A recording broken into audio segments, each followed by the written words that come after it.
Hi, my being health empowered family. We are back for another week of Excuse Me, Doctor. Thank you so much for joining us. My name is Dr. Melissa Clark. Of course, I'm the Dr. Mel and Excuse Me, Doctor with Dr. Mel. And for all our newbies joining us, thank you for tuning in. And I want to invite you all to like us if you haven't done that yet on Facebook. And if you're looking at us on YouTube, please hit that subscribe button because you know what? We are here each and every week to give you the information that you need, the evidence based, scientific, factual information that you need to make wise health decisions for yourself, your family, and even your community. And we're here each and every week, like I said, but in order to make it happen, I have to have these two incredible co hosts that I work with who help make it an amazing week for everybody. So I'd love to welcome Mr. Wayne Bruce and Miss Lila Mays. Come on into the studio. Hello. We there. Okay, all We there. right. I see you. I see you. We there, Dr. Mel. Happy Monday. Happy Monday. Happy And Monday. It's and fun this day, is Dr. Mel. it is a fun day Monday. And this is like a special show we're doing today, right? Mhm. What's that line? Well, It is. I said, yeah, that- Can you elaborate, either one of you? I, I, I'm Let's leaving clue it the audience in. to the producer or a co-producer or producer. He's producing us live today. it's a All live right. production, y'all. This is live. This is unrehearsed. And we just want to talk about what's going on this summer. I mean, like how the summer has been for us, how either stressful or non-stressful it's been, how it's been in health and wellness. I mean, that's important, don't you think? I think it's Very. super important. And I think there's another like incredible dimension that you didn't add in there. We are going to be playing the highlights, like the key things. Like if you missed like all the shows during the summer because you were like out vacationing or getting your beach on or whatever, or your hot tub, your spa, whatever, if you missed it, we are going to play the highlights, the must things that you need to know and hear. What? And we're here for all the questions in the comments. I Well, look. there's already a question that I want to address in the comments on Let's go. Facebook. Let's Uh-oh. go. We are not going to twice a month on purpose. So We are not. Yvonne, yeah, some things have happened. Just in full transparency, some of us have been dealing with health challenges and travel schedules, and so things have just been a little bit wonky for some weeks. But it is not our intention to not be on every Monday. It is not It is our our intention. intention to come to you live every week. Let's go There to you go. real. Let me be real transparent. Lie. I think that's incredible. I mean, you do an incredible job. So I want to be really transparent. I had Okay. a health I had a health issue. And it was I have to say it was very, very, very scary. It was very scary. Um and it was just out of, like most of your health issues, it comes out of nowhere. Like Out of the blue. out of the blue. You don't expect that. You Hmm. know, you don't expect to even have a health issue. But when they come up, we're just so blessed to have people that we know, that we know, Right. right? Right there. That one right there. We have people that we know that can set the record straight. I mean, look, the whole excuse me, I should have doctor, done that. the whole the whole excuse me, doctor book was built around the fact that Dr. Mel is a pros pro. Is a pros Yeah. pro. So she's a doctor's doctor, and so let's not make that any small issue. So when we have issues, we call Dr. Mel and she gets That's them right. straight. She gets some That is sleep. Well, and I, hilarious. I wanna I wanna be clear that the support that I provide is not necessarily, diagnosing, but helping people navigate the healthcare system, Yeah. knowing the questions to ask, knowing how to understand what your options are, knowing how to make sure that you're getting the best and highest quality care. And that's what, excuse me, doctor, the book is all about. And, Mhm. that's what this show is about, to make sure that we bring you the experts in certain topics so that you can learn more about it, so that when you have that issue in your family or in your life, in your community, you can be ready and prepared to address it, from a place of power. Yeah. So that's what Exactly. we're here for. So yeah, so what do we have on tap for today? Now that we try to be transparent with what's going on, y'all. And thank you so much for that question, Is that because we transparent? Did she say trans transparent? trans Did you why go you to gonna the bust me out Harvard like that? 6-week Right, program? Or did you why go you to gonna the bust me out real? like that? Right, Mel. We're being open. We're being open and transparent today, folks. And it's Right, part of the summer recap. I mean, it's a show exactly. lot. This is a live production show. They don't know what's going to happen. Only I know what's going to happen. I He know is producing us live, ladies and gentlemen. Which in and of itself is a little it's funny. So nail biting, but so yeah, let's so roll you with know it. this year has been this summer has brought a just new surge of COVID, Yeah. and it's everybody's been getting it. Everybody's been getting it, Mm. and it's gotten worse, Dr. Mel. And as men, we have to be concerned how many times we get it. I mean, Why y'all have to be concerned, uh, Brother because it Wayne? seems to affect our our our sexual health, Yes. and we Well, let's be clear though. Everybody needs to be concerned about how often they get it, even if you're young and healthy, and even if you're children, because we don't know, we Right. know that long COVID has effects on the body, from the nervous system to the blood vessels to the lungs and the heart, and male reproductive health and female reproductive health. And Mhm. we have yet to understand what effect does it have on the growing brain. So based, on how often children get it. But I think what Wayne is referring to is the fact that we had a expert urologist, men's health expert on from Howard University to talk about the effects of multiple COVID infections on men's reproductive health. And it was fascinating, and I Dr. think scary for some. Yes. For me, very scary.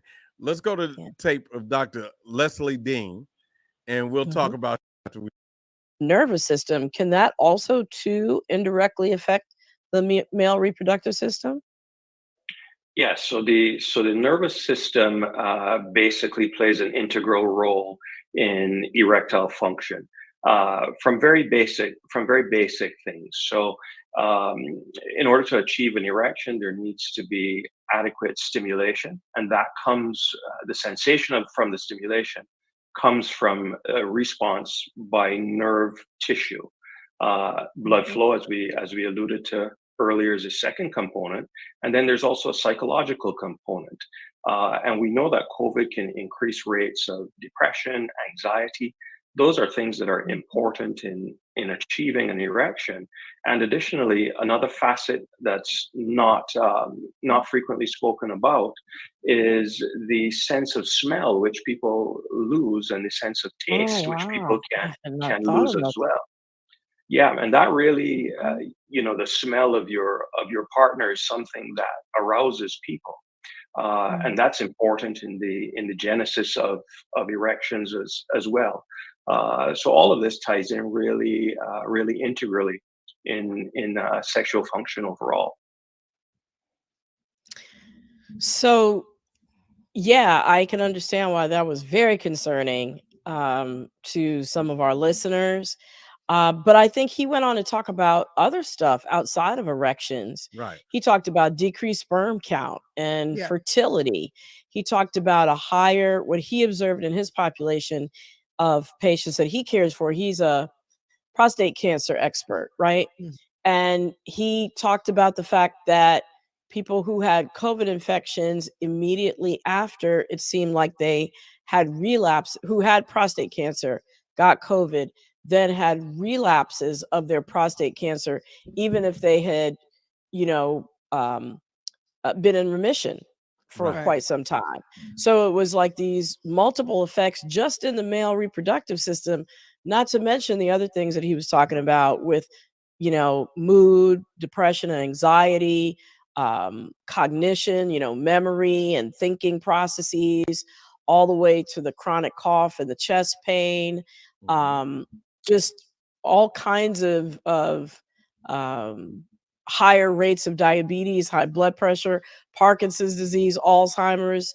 I mean, just all kinds of um, complications of COVID in the long term. We're not talking about in Right. the short term. We're talking about in Right. the long term.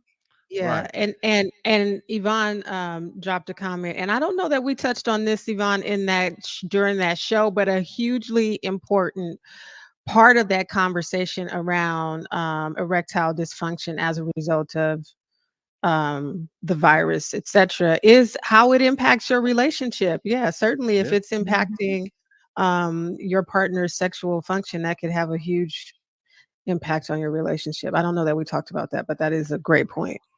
Yeah. We talked about a few things, uh, just dealing with the fact that um, we we don't know the effects of COVID, and we won't know those effects on Right. younger On the people, young people. on young people for 10 Mhm. years. That was a takeaway that I really Yeah. had to sit with for a minute, Right. because I think we did talk that night about, like, this is gonna affect generations, Right. Mhm. right? This Or is has this to, is not I mean, today. this isn't just today. I mean, I went out and shared, I shared that show with so many people, because the brothers, I don't think, really have a grasp on how it is really or could impact their sexual function Well, or and reproduction. it's not their fault from a It isn't their policy fault. perspective, from a public health perspective, Mhm. from a healthcare perspective. We are underestimating Yep. this COVID thing. And you know, you look at the DNC, for example. You know, Mhm. there was joy and hope and COVID spread all at the same time. All up and through there, They're and talking not a today mask in about sight. how Kamala Harris's staff, many of them are turning up COVID positive. Oh, really? You know, it's Absolutely. just been what, 3 days now since the Yeah. DNC? Right, and So, actually, Dr. Mel, even at the Olympics, Oh, right? yeah. yeah, There were Colorado. athletes COVID played a major competing. part of the Olympics. Yes. Yes, Yeah. exactly, in terms of the number of gold medals, the people who Mhm. went expecting to get gold medals. So this whole summer surge, look, y'all, COVID comes in 2 surges, summer and winter. It's not just a winter thing. It comes every summer and every winter and has for the past 4 years. And so it shouldn't take us by surprise. Like around mid-July through the end of August, just expect that there's going to be a summer surge. And this year, the variant has been hyper infectious. Mhm. Mhm. And so that's why so many people have been getting sick. And the wastewater levels, which is how you can tell what's going on in your community, they've been high or very high in 45 states Mhm. today. That As I'm Wow. not talking about, you know, at the beginning, I'm talking about today. 45 states. 45 states. 45 45. states. Yeah. So we also in that same show talked about, does it have what's the impact on the black population when we talk Mhm. about black folks? Mhm. And I want you to hear his answer about that. Hang on. When you hear your comment, you'll know it's you.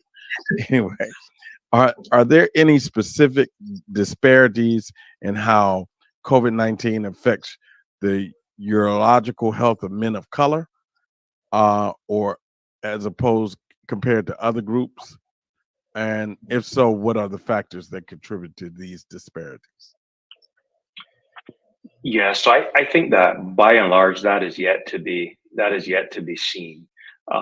We know that African American men right now have a higher rate of hypertension, have a higher rate of cardiovascular disease, higher rate of diabetes, and introducing COVID on top of that and multiple COVID infections stands a very good chance of causing those conditions and the related issues to those conditions to be worse.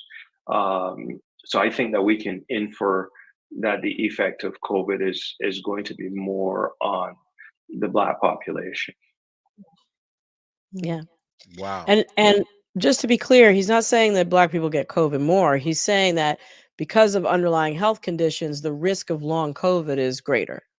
Um, so, and studies have borne that out in terms of the Black and Hispanic population getting long COVID at a higher rate. So, yeah, it's a real thing. But there's some good news. Okay, so the first good news is vaccination does decrease the rate of long COVID. And the FDA just approved the updated vaccines for this year. So in as soon as 2 Yay. weeks, we can, get vaccinated with either Moderna or Pfizer, going into the 2024-2025 winter season, Mhm. right? And Mhm. also remember too, your flu vaccine, and if you're over 75 or over 60 with underlying health conditions, you can also get RSV vaccine. So just remember that. So that whole vaccination season is coming up. Watch for it. And then the other thing is, in the next few weeks, in the beginning of the fall, the federal government is going to make that program available again to receive the 4 free COVID tests in the mail. So of Wow. course, when that comes out, we'll announce it so that y'all know. Right.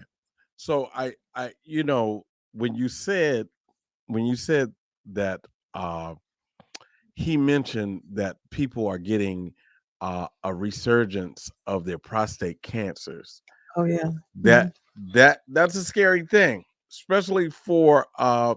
men over 50. And it was a question on that show that directed at when should men or Black Yeah. men, I don't know when should they get their prostate exam. So Mhm. let's hear his answer again. I want to put a question up by our West Coast producer, Rhoda Lawrence. She asked, "Do you But find before that you do that, I just want to emphasize what I said earlier, that every summer and every winter we've been getting COVID surges. So we are currently at the beginning to middle of the summer surge. So okay?" Want to go back to our question from our producer on the West Coast, Rhoda Lawrence. Do you find that most men wait too late to get the prostate examination, and what's the approximate age for an exam? good question. Yes, so men should start getting tested at age 50. And that goes to age 60, 69 or so. Um, per the American Urological Association guidelines, men who are at increased risk, such as African American men, and other men who have a family history of prostate cancer, either in their father or a first degree relative, like a brother, um, or people who have breast cancer in the family, in the women in the family, they are also at risk for developing prostate cancer and should be screened earlier. Generally speaking, that will happen at some point in the 40s. So if you get a baseline PSA test done just after you're 40, and that number is very low, then you can tailor the screening interval to much less frequently than annually, once you establish that the number is low. um, and I think that goes for pretty much every man, but men who are at increased risk should start in their 40s. And Wow. Right. There you go. Well, I can say I am consistent at You are least. You consistent. are. That I was mentioned the summer winter thing, but I think I for me a huge takeaway from that was if you're a woman with breast cancer, your male relatives should be screened for prostate cancer. Uh-huh. that Yeah. I think that's a was a revelation huge. for a lot of people. Yeah. Nobody knows. I mean, at least I I haven't heard hadn't heard that. that. I hadn't Yeah, I heard hadn't that. heard that. Mhm. Yeah, that's important. We have in the chat somebody posted, Charles Payne posted, how important is it to strengthening the immune system? So just wanted to be clear, it's important to be as healthy as possible. That includes all the things that we talk about, the 5 self-health actions. So that's getting enough sleep every night, 7 to 8 hours, nutrition, eating a diet that helps to decrease inflammation in your body, um, drinking enough water every day, getting enough movement every day, 30 minutes at least a day of movement, and managing the stressors in your life. Supplements don't necessarily, except for vitamin D, if your vitamin D level is low, haven't been proven to quote unquote strengthen the immune system. It's those basic everyday behaviors that help make your body strong and resistant to to diseases. Now, that being said, even mild cases of COVID, meaning your immune system kind of fights it off, have been associated with long COVID. So it's Right. not Wow. a foolproof thing to say, oh, I'm going to strengthen my immune system.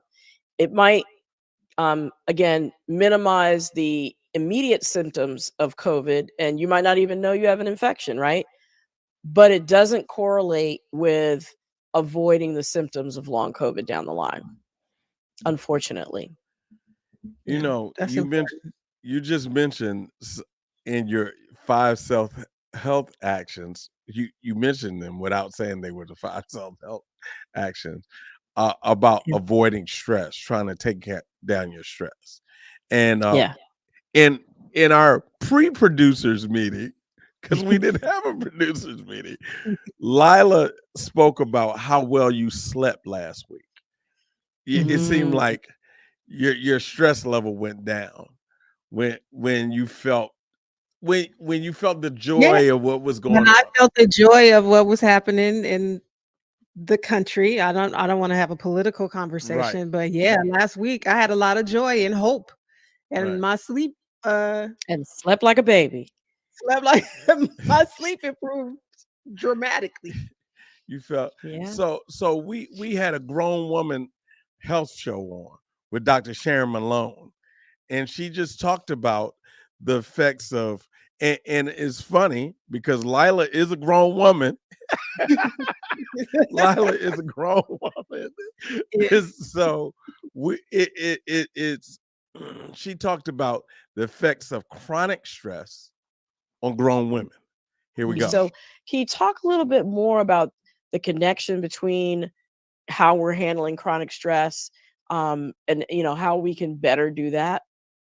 Right. Well, the reason I lumped those all together because, and for those viewers who don't really know how the book is organized, I talk about the logistics in the front part of the book. And then as I get into the midsection, I talk about, as I said, this is going to be your guide for what to look out when you turn, 40 and above. So we talk about cardiovascular disease. We talk about the triple threat, which is chronic stress, diabetes, and weight gain. And the reason why I put those three things together is because they're all interrelated. Mhm. Chronic stress is something that is very, very deleterious to your health because we don't really think about it that way. But we know, how there's certain things that you know it, but you don't know why you know it. Mhm. Because, a lot of things that I tell in this book are their family stories because, I've got much older brothers and sisters, and my mother was certainly of two generations beyond me. And Mm. you think about the language that we use, and we say things like, she worried herself to death, you know, or That's right. someone, or she's worried sick. Right. Sick with You worry. know, Yep. you Mm-hmm. know that. And you know that it's possible that what your stress level in your life has an effect, not just on your mental health, but it has it on your physical health.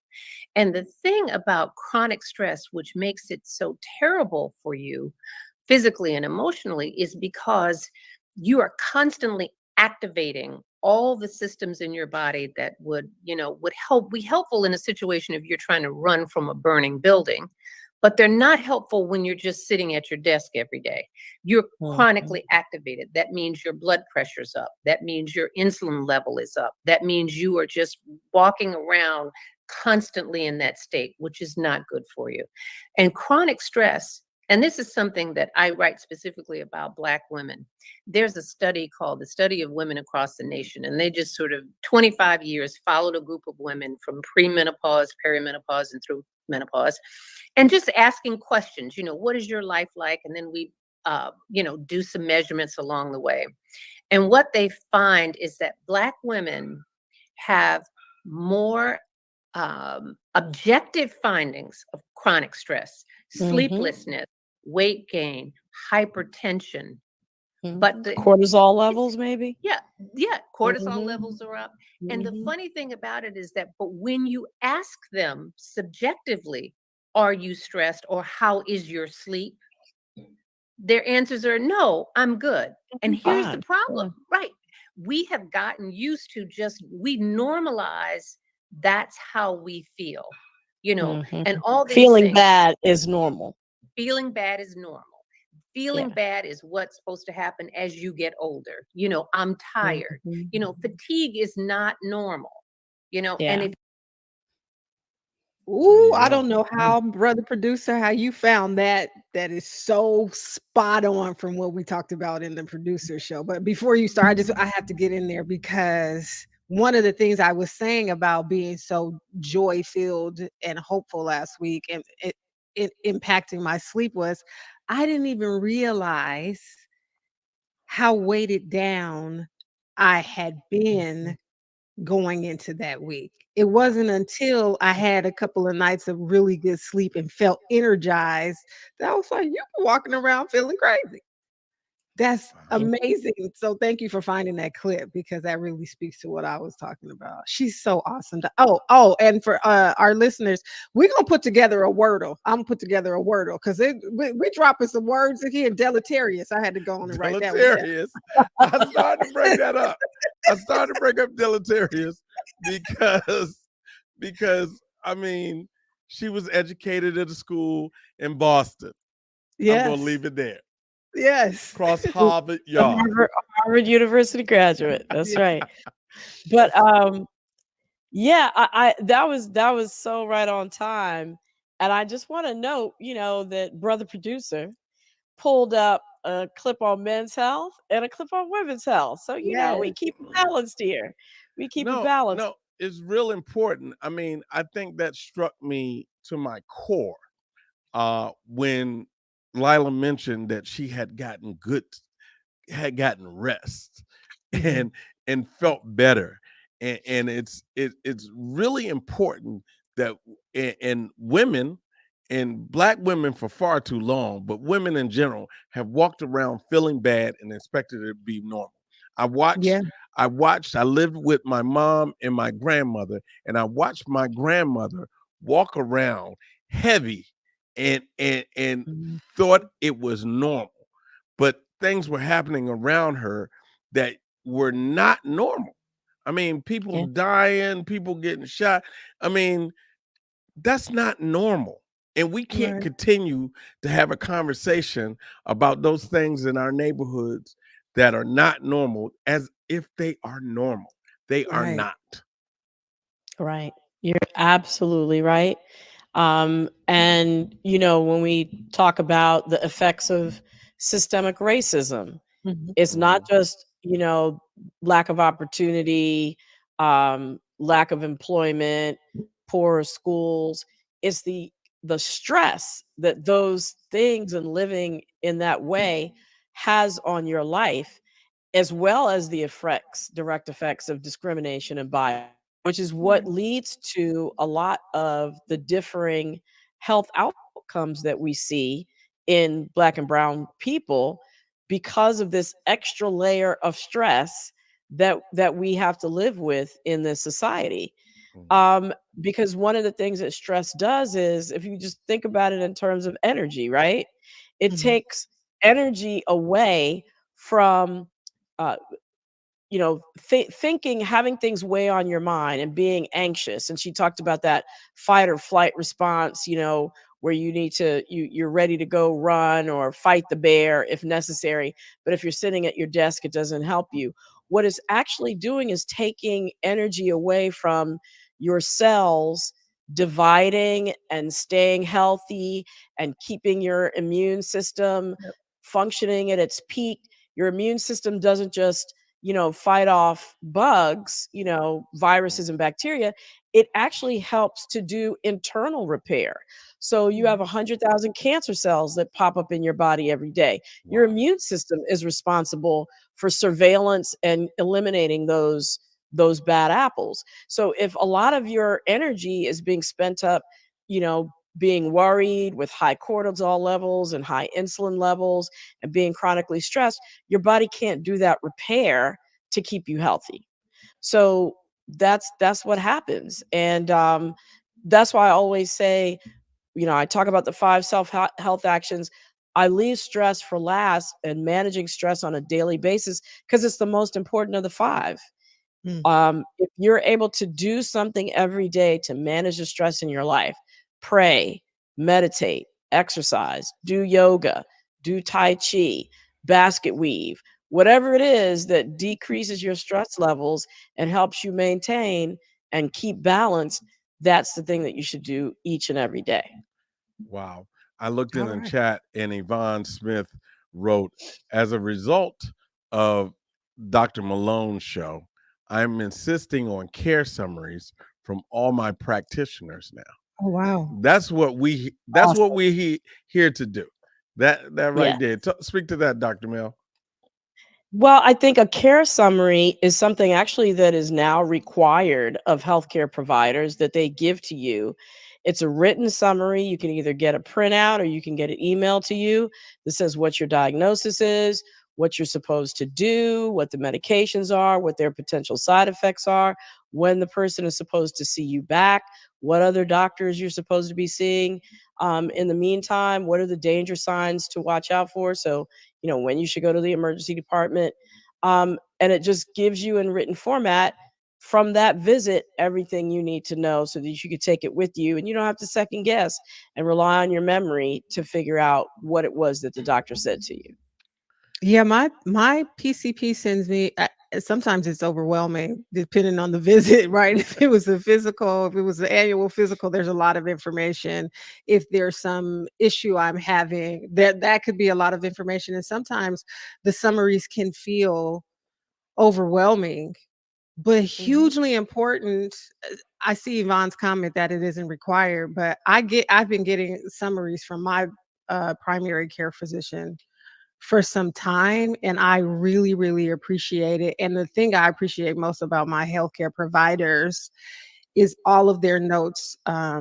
Sort of, so when one doctor adds a note, that summary, that note is added to the summaries, and so I can go in and check all of those notes in real time. But I think it's hugely Well, important. And I think, listen, Black folks, we can't be scared about what the diagnoses are and the symptoms and the treatments and all of that. We have to take charge of our health. And so that's a huge part of why we do this show too. We got to take the reins and gather the information so we can stay well.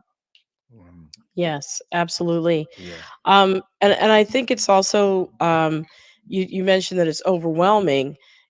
Take your time, digest Yeah. it in sections, and if there are Okay. questions, you should be able to establish that relationship with your provider so that you can email them. A lot of times, Oh the yeah. summary comes in the portal, so Oh you can yes. just email and say, "Wait a minute, I don't understand Yep. what this section means. What are you trying to say here?" Hmm. So that's important. And also, too, there's a new law that was passed that says that you have a right to view your medical records, Wow. right? Right. and edit them so that you can review them and edit them to make sure that they are accurate and reflected what you said to the provider. Why, So these are new changes that have come down the pike. why is that important, Dr. Mel?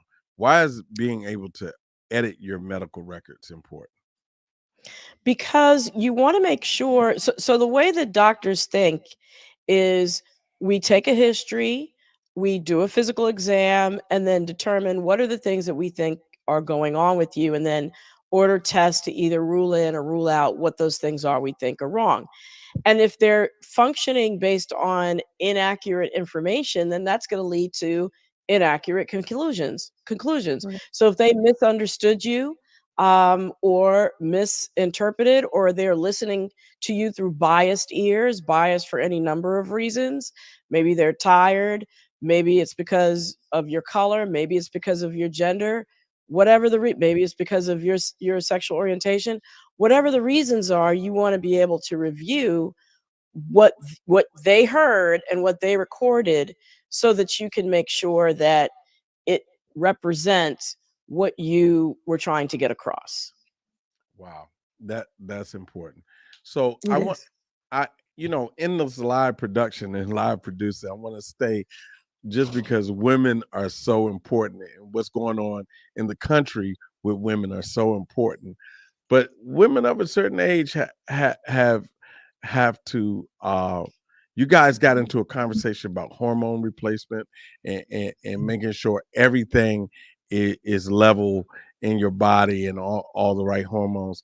And uh, we had a question from the chat that asked, how how how do we get hormone replacement? Here's our answer. There's a whole slew of things. So let me get to this first question. Terry Solomon asks, how do you get hormone therapy? Oh, you see, well, you can go to your doctor. Your gynecologist is generally the person who is most qualified to do hormones, but a lot of them don't even know how to prescribe hormones. And this is almost a setup here. And if you cannot find a doctor who either knows what they're doing or knows how to prescribe, or a lot of doctors will say, you can't have it. And you're like, please, then go to myalloy.com. That's why I'm the chief medical advisor there, because I help them develop protocols. And it is specifically for women who cannot find a doctor who knows how to prescribe. Or there are so many doctors that will actively waive you off hormones. That just tells you that they haven't read anything in 20 years. Wow. She got her little slam in there at the end. But She did. what she was referring to, and I think she elaborated on it during the episode, is that there was this historic study that was done that came to the wrong conclusions about who who it is safe to give hormone replacement therapy to. And it has resulted in a huge revision of the prescribing of hormone replacement therapy to women who are perimenopausal. And she advocates that if you don't have a history of breast cancer or uterine cancer or another reason to not take hormone replacement therapy, I'll add prior blood clots to that list, that it can be very beneficial in avoiding a lot of the complications and the more unpleasant symptoms of menopause. Menopause, yeah. And I advise everybody who's interested in this topic to go back and look at the episode. It was really great. Mel, was that the same episode that Dr. Mel, the same episode that we talked about pellets? Yes. Yes. Can you Yes. remember what she said about pellets? Someone was mentioning that to me, and I was like, hold on, there's some information. You got to watch this show, but I can't remember what Dr. Malone said. Yeah. So I think I don't remember, honestly. Okay. Go back Okay. and watch the episode. Yeah. Because Yeah, I go think back it and was watch like the a episode. question. It was a question towards the end that people had about pellets. What I recall her saying is that she doesn't recommend pellets as a first line because once you put them in, you can't take It's them out irreversible. until it's like Right. a small procedure to get it done. And so if you're having unpleasant side effects, it's hard to go and get the pellet out versus if you just take oral medication. You take one pill. If you don't like it, you don't have to take any more. So, But go back and watch the episode to be go 100% back and sure. watch the episode. Grown women help, right? Grown Yeah. women's help. That's right. So Yep. look, we're talking about stress, and Michelle Walker Scales put in the chat. I didn't realize I struggled from chronic stress. I used to get severe acid reflux, and the only thing that gave me relief was when I would vomit. My blood pressure was out of control. My doctor was the one to identify stress being the culprit. Meditation, praying, letting go, practicing self-care, daily walking, taking a probiotic, and other changes finally helped me. I can't remember the last time I had an attack, and self-care is the best care. That's wonderful. That's Michelle incredible. Walker Scales. Yeah, Thank you for incredible. that testimony. And so we had a show on aging, and in aging, we had a couple shows on aging. In aging, we had Dr. Catherine Toomer talk about the effects of stress on aging. Here we go. Dr. Toomer, tell us what role does stress, quote unquote, play in aging? And I put stress because I always like to distinguish between stressors versus stress. Yes. But tell us a little bit about the role that stress plays in aging. What it does, it actually works on a cellular level, right down to our DNA. So there are enzymes that help correct our DNA. Our cells are always dividing, and when they divide, sometimes little mistakes happen, and then the cell fixes them. There's an enzyme that does that fixing. When we're under stress, that enzyme stops working, and those cells stop being fixed. And that's one of the reasons why cancer rates go up under stress. It's another reason why we age. Our hair changes. We go gray faster. Our skin loses its elasticity, mainly because as those cells divide, they can't fix themselves as well because of stress. And that can be environmental stress. It can be nutritional stress. It can be emotional stress. Whatever the stressor is, it will change our actual DNA. And that's also why having stress gets passed on to through generations. Yeah. Epigenetics. Right, because it actually changes the DNA itself, which can then get passed on to the next generation if it happens before the person reproduces. Yes. Wow. Can I just say one thing? You have been on point. That was Chef Babette in the middle there, right? And I think, because I was, a co-host on that episode, and I was focused on, the audience and getting the points across, I didn't realize how beautiful and striking she is and how gorgeous her skin is. And she's 72 years old. 73. Which is why 73 years old, which is why we had her on that episode. She was talking about her vegan lifestyle and how it has contributed to her health and her lack of aging. Almost a Benjamin Buttons probably type situation there. Lie. What you in the episode, you talked about some dessert that she made out there. Oh, it's a raw chocolate cake. Coconut cream chocolate cake that she makes. It's raw. She doesn't bake it. It's crazy. Wow. Yeah. So, stress in aging and stress in our lives brings us to a point. How do we relieve that stress? And we had an episode with Dr. Bruce on, and I'm forgetting Dr. Bruce's name, but he talked Dr. Bruce Purnell, and Lai had an incredible question for him, just about Well, I'll just play it. It's a word. Go ahead, live. Yeah. So this is for both you, Dr. Mill and Dr. Bruce. In searching for mental health support, what are the must-haves that folks should expect from providers and services to support along the healing journey? Dr. Bruce, you first. Okay.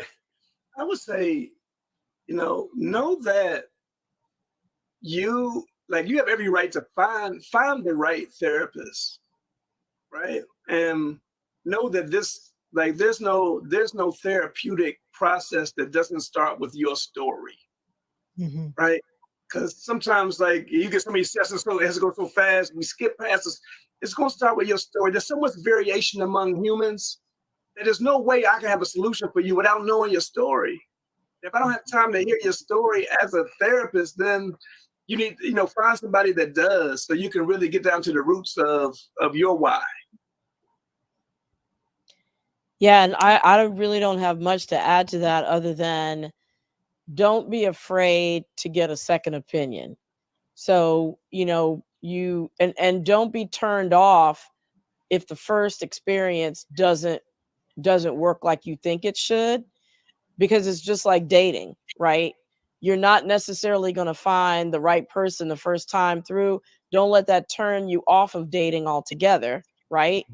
Just go till you find the right fit based on what Dr. Bruce said, someone who's listening, someone who respects you, and someone who you feel, a synergy with, where you know that you feel that you are getting the help that you need.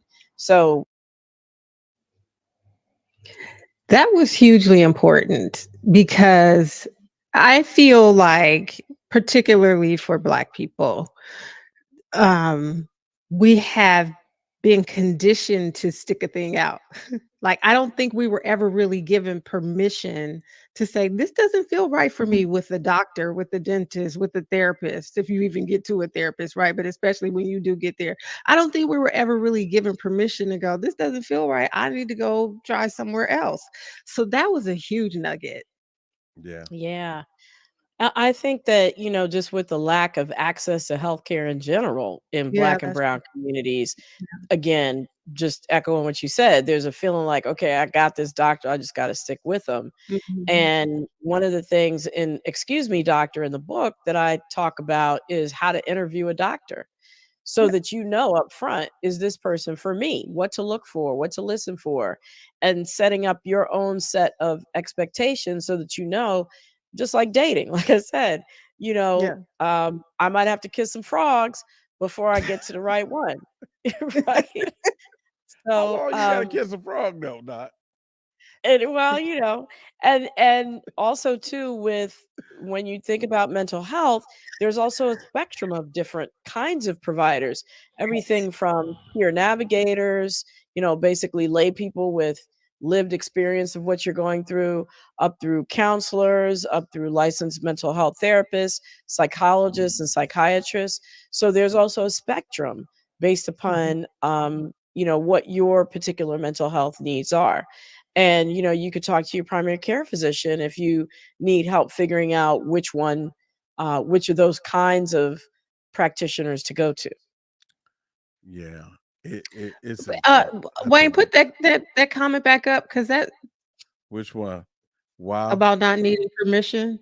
Oh, Quandra Brown says, I don't need permission. I do what's right for me. If they can't answer the questions, then I'm gone. And that's There a you go, great place to Sandra. be. But yeah, Yeah. I think a lot of people don't feel that empowered. So hopefully they do after watching this show. So look, I want to get to this because we all want to live a long life.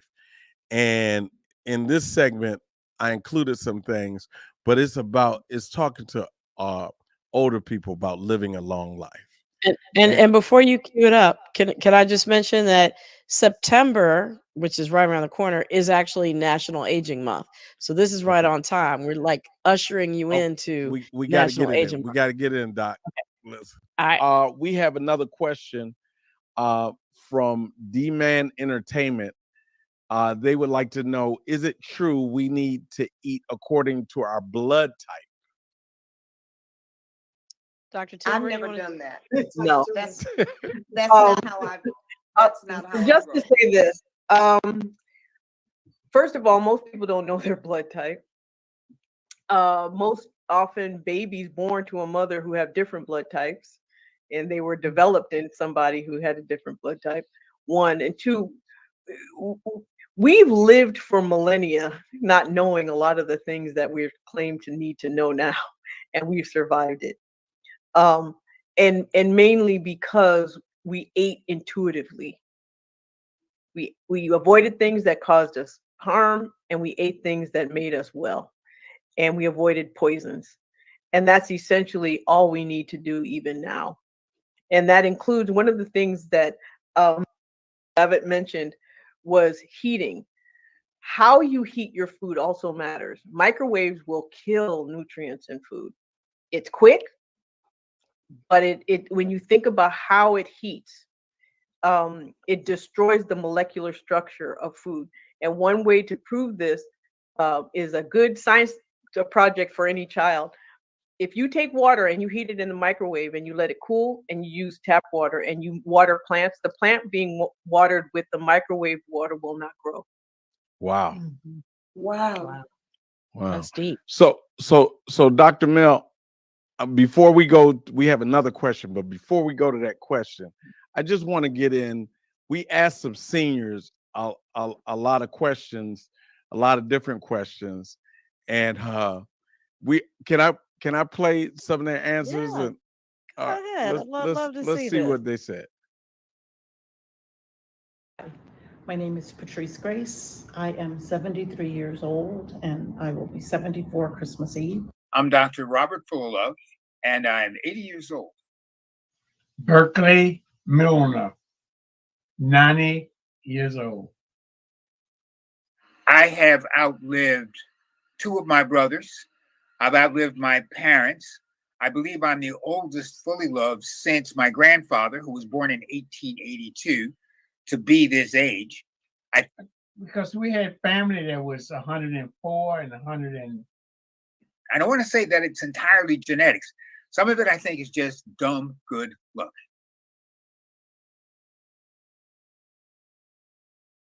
You know, I do not have a regular sleep schedule. Sometimes I sleep 4 or 5 hours. Sometimes I sleep 8 hours.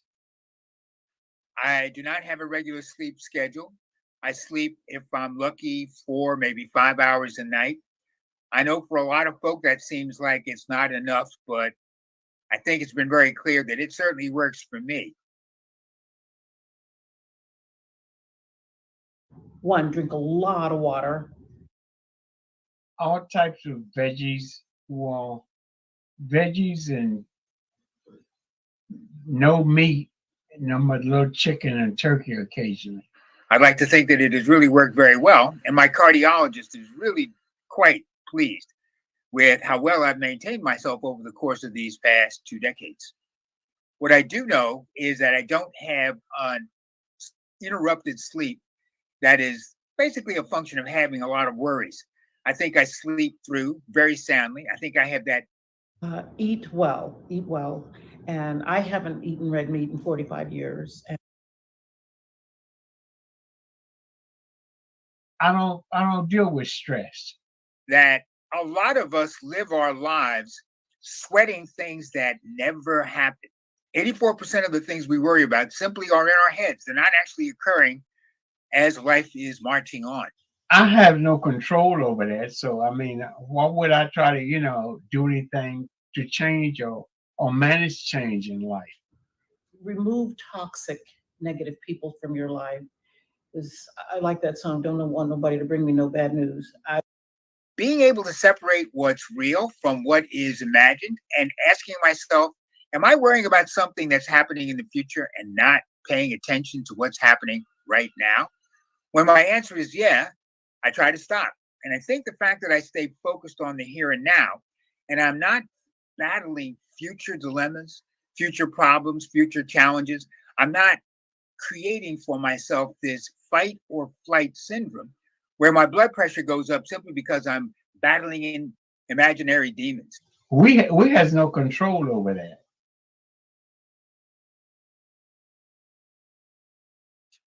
But my regular checkups with my cardiologist have been occurring every 6 months. And it is there that my progress gets monitored, my blood pressure is checked. I still am someone who takes medication to control hypertension. But largely over the last couple of years, I've cut down from 4 meetings a year to just 2. How often do I visit my doctor? I only visit my doctor if they set up an appointment for me to visit, because otherwise I don't deal with doctors too tough.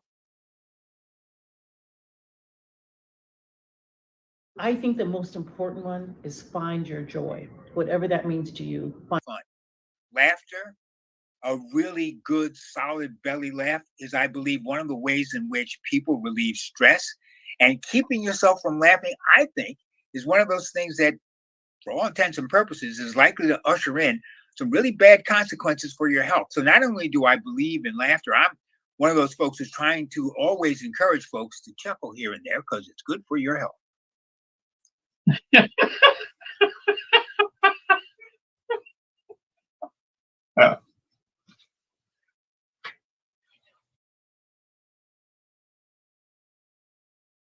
Find your joy, whatever that means to you. Find your bliss, your happiness.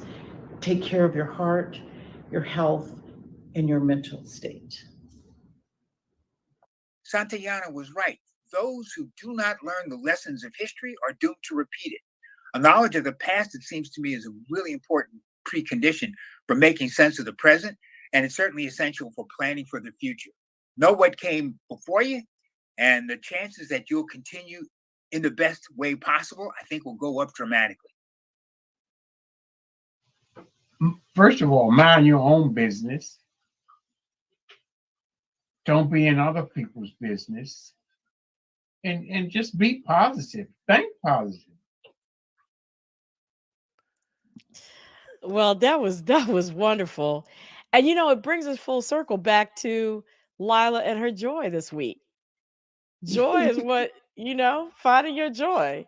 Yep. That's what it's all about.